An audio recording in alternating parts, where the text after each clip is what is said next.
तो high friend 2019 election BJD तरफ आसी निर्वाचन इस्ताहार जो थी रही ओडिशा किसी बढ़िया कम जो थी कि रही ओडिशार मेट्रो ट्रेन आरंभ करने बीजेडी प्रतिश्रुति देती। तो चलते देखने पूरा डिटेल्स कौन कौन निर्वाचन इस्ताहार रखी बीजेडी निर्वाचन तो चलतु भिडियोटी को स्टार्ट करने देखने संपूर्ण भिडियो को।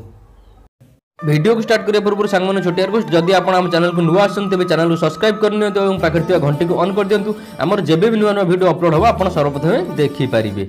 एबे देखिनवा कि बीजेडी तरफ आसी संपूर्ण निर्वाचन इस्ताहार जदि दल 2019 इलेक्शन में सरकार गठन करुच्ची तेज चाषी और महिला युवगोष्ठी को अधिक गुरुत्व दिज्व। क्षमता को आसबार प्रथम दिन में 25 लाख चाषी को कालिया योजना टंका 2 किस्ती में मिल।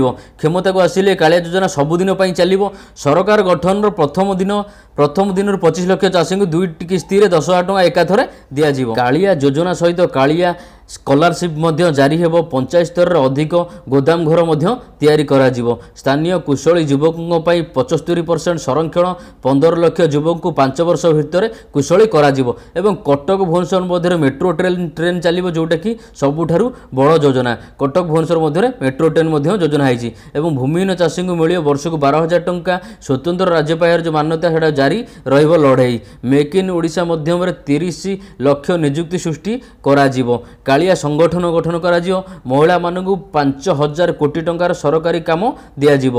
एवं इस्ताहार जारी कर नवीन यह कहते कि 2014 प्रतिश्रुति आमे पालन करिछु अन्य दल माने प्रतिश्रुति पालन करनाहांती। एवं 2019 निर्वाचन प्रतिश्रुति आमे पालन करिवु। तो फ्रेंड आशा करुँच आपको भिडियोटी निश्चिंत भल लगी। भिडियोटी भल लगी भिडियो लाइक करूँ, भिडियो सांग सहित शेयर करूँ। नुआ नुआ अपडेट पाइबा आम चैनल स्माइल ओडिशा को सब्सक्राइब करने को भूलिए नहीं।